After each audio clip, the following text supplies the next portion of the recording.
He's so crazy, this guy. Look at him. Look how big he is now. He's getting so big up. He is crazy. He attacks everything and he has so many bites. Can you see? Like, oh, maybe not that hand. Like, look at that. That happened today. He's crazy, this cat, little Azrael. You're so not like your namesake. Do you understand that? You were meant to be really cute and shadowy and interesting, but now you just are biting me. Or licking me right now. Ah! Ah! Say hello. Say hello to camera, say hello. Say hello. But anyway, guys, I'm here to do a book review of One Dark Throne by Abbeyleec, and I'm going to have to put him down because he is going crazy. Yes, I recently read this book and I'm so excited because I finally have picked up another anticipated read. It's been like a month or two since I've actually read one, so I've got like 12 more to read before the end of the year, and now my dog is in here making weird noises. But yes, I'm so excited even though I'm sort of dreading it. I've only got 16 more books to read for my Goodreads goal. I don't know if that's going to be possible by the end of the effing year, but I'm going to try. Shut up! Let's just bring them all in. Here's the baby. He just fell over. Say hello. Oh my god, you're making me all hot. Here you go. Say hello. Say hello. Oh, I'm getting so flustered. It's been like really cold. Mate!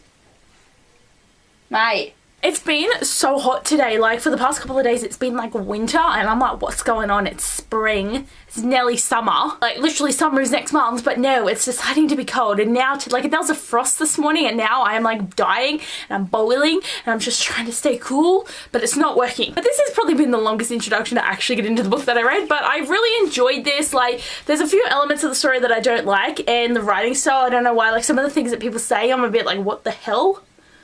But I still did enjoy it, and I can see where it's sort of been expanded to add extra story bits, I think. This was meant to be the conclusion to a duology, and now it's been expanded to a quartet. So there's going to be 2 more books worth of story, so some new elements had to be added to this book to make that happen. But I'm really excited to get into this book review and start talking about this book, and there'll be a few spoilery things that I want to talk about, so be prepared for that. But anyway, let's get into it. I really was waiting for stuff to really go down in this book, and again, I feel like it was just really kind of boring and slowly setting up for stuff to happen again in the next book. Like, when is a heck awesome showdown going to start? Like, I know that the idea that they all going to kill each other is there, but I feel like they're going to eventually not want to all kill each other. Well, at least Mirabella and Arisno don't want to kill each other. Catherine, though, is a bit crazy and sort of taking a turn for the worse, so she'll probably kill everyone. But I do find these books slow, but even though they're slow, it doesn't mean I don't enjoy them. I still really do enjoy the storyline. It's just not very action-packed. Like, there wasn't many moments where I was like, oh my god, what is happening? So that was okay though, but like sometimes you just feel like these kind of like, this is a book about 3 sisters that have to murder each other. Like I thought it'd be more bloody and actiony and like but it wasn't really that. One thing I do like about this story is the different point of views. Like I think it works really well even having just a paragraph and then a page and then it keeps swapping around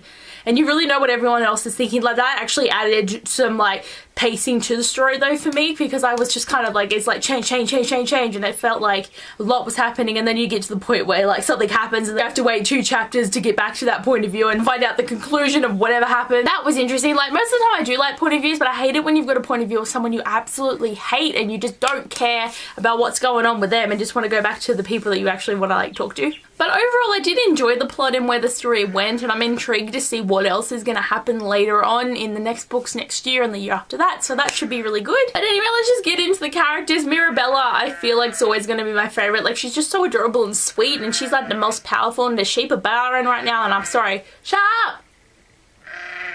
What? What? God, excuse me. Little baby one, bud. Anyway, I always did love Mirabella, and she's like got such a kind heart and soul for someone who has to kill her sisters, and it's something that she ultimately knows that she needs to do, but she doesn't want to, and she like cares about them so much. And I just love her friendships and the way she's so strong, and you really got to see her use her powers right at the end. Like, you've always seen her use her powers, but it was like, damn, this is happening. And I really enjoyed her character and her story, and it was nice of her to be able to make more friends or just to go along, and like, I can't wait to see more from her.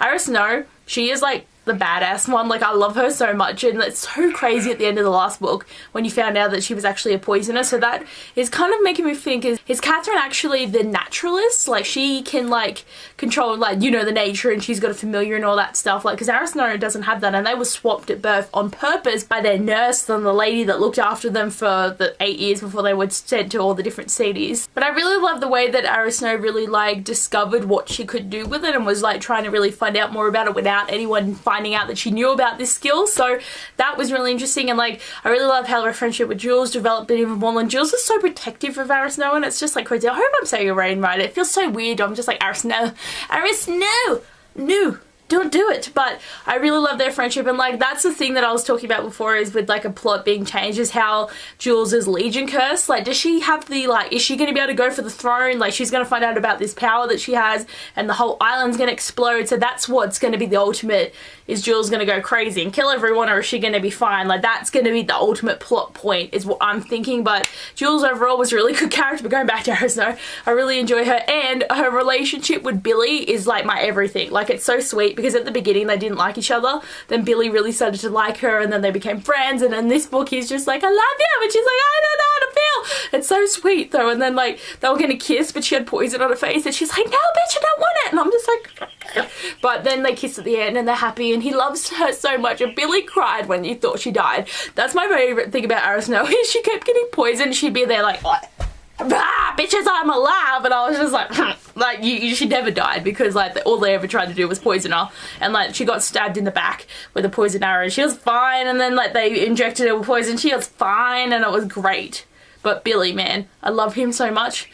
He's my everything, and I want to see more of their relationship in the next book. And we got to talk about Joseph though. Like, I mean, a lot of people hate the relationship that happened between Joseph and Mirabella, and I kind of liked it, even though I felt really bad about Jules and all that. But in this book, they really got closure about the whole thing, and then Jules and Joseph were together, and they were all happy, and then Joseph just effing died, and I'm just like, what?